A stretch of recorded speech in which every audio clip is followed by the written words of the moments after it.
Цагдаагийн ерөнхий газар 2025 оны хөдөлмөрийн аварга албаагчдад шагнал гардууллаа. Гэмт хэрэгтэй тэмцэх, нийтийн хэв журам хамгаалах, олон нийтийн аюулгүй байдлыг хангах, хуулиар хүлээсэн чиг үүргээ бүрэн хэрэгжүүлж, ажилдаа идэх зүтгэл гарган 2025 онд хамт олноо хошуучлан ажилласан цагдаа дотоодын цэргийн байгууллагын 2025 оны хөдөлмөрийн аварга онцлог албаагч 15-ны цагдаагаар шалгарсан албаагчдад шагнал гардуулах ёслол хүндэтгэлийн арга хэмжээ өнөөдөр цагдаагийн ерөнхий газрын хүндэтгэлийн танхимд боллоо. Энэхүү хүндэтгэлийн арга хэмжээнд цагдаагийн ерөнхий газрын дарга дотоодын цэргийн командлагч хошууж генерал Болт, цагдаагийн ерөнхий газрын тэргүүн дэд дарга, цагдаагийн хурандаа Ганчалуун, цагдаагийн ерөнхий газрын дэд дарга, цагдаагийн хурандаа Дэлгэр сайхан, дотоодын цэргийн штабын дарга бригадын генерал Чингис болон даргын зөвлөлийн гишүүд оролцсон юм а. Хөдөлмөрийн аварга албаагчаар эрүүгийн цагдаагийн албаны хүнд гэмт хэрэгтэй тэмцэх хэлцийн эрүүгийн мөрдөгч цагдаагийн ахлах дэслэгч Мөнх Эрдэнэ, тээврийн цагдаагийн албаны замын цагдаагийн газрын цагдаа зохицуулагч цагдаагийн ахлагч Раби, санхүү ардлын албаны санхүүгийн хэлцийн ахлах мэргэжилтэн цагдаагийн Ахмад Бямб гарав,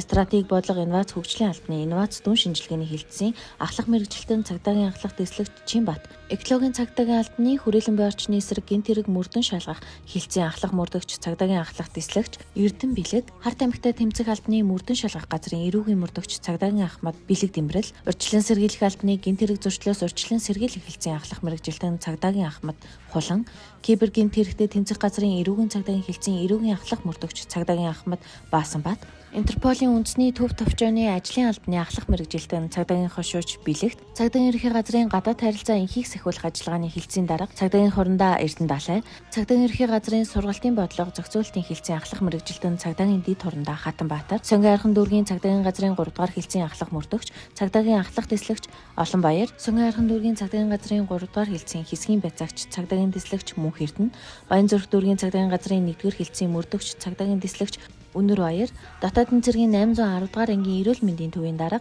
их хэмж ахлах дэслэгч Гэрэл Цацрал, оны онцлог албаагчаар Хаанвал дүүргийн цагдаагийн газрын 1-р хэлтсийн эргүүлийн офицер цагдаагийн дэслэгч Баточор, 15-ны цагдаагаар Дархан уулын аймгийн цагдаагийн газрын замын цагдаагийн тасгийн цагдаа зохицуулагч, цагдаагийн дэд ахлагч Амар 50 нар тус шалгарлаа.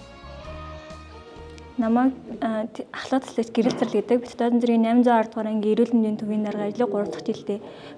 хийж байна. За энэ жил би дотоодын цэргийн хөдөлмөрийн аварга албаагч болсондоо маш их баяртай байна. Энэ шагнал бол дан ганц миний шагнал биш, миний хамт олонны шагнал юм. За тэгээд энэ шагналыг авахд тусалцаа үзүүлсэн ангийн удирдлагууд болон хамт олон та бүхэндээ баярлалаа гэж хэлмээр байна. За одоо энэ 15 сая шагналаа шагнацсандаа бас баяртай байна. Цагдаагийн ерөнхий газар тээврийн засгийн алба дахиуул амсагтанд байхдаа баярлалаа гэж хэлмээр байна. Туссан дэд дасгийн дарга дасгийн ахлах хамт олондоо бас баярлалаа гэж хэлмээр байна. 2026 онд нийт бүлэгтэй ажлын өндөр амжилт хүсэж та бүхэнд сайхан баярлалаа. Иргэдийнхээ амар тайван амьдрах орчныг бүрдүүлэхэд бүхэл хүч олцоогоод ажиллаж үүрэг хариуцлага ухамсардан хүний эрхчлөө хүндэтгсэн хуулийг чанд сахиж шудраг шиг тогтоогоод мэргэжлийн өндөр ур чадвар гаргаж хичээл зүтгэл үрдэл гаргаж ажилласан надад бас дахин талархал илэрхийлье. Шагнал авсан нийт албаагчдаа халуун баяр хүргэе. Монгол төрийн цагдаа дотоодын цэргийн байгууллагын сүр хүч, сүлд хиймэр, үн мөнхөд ивэж явах болтугай.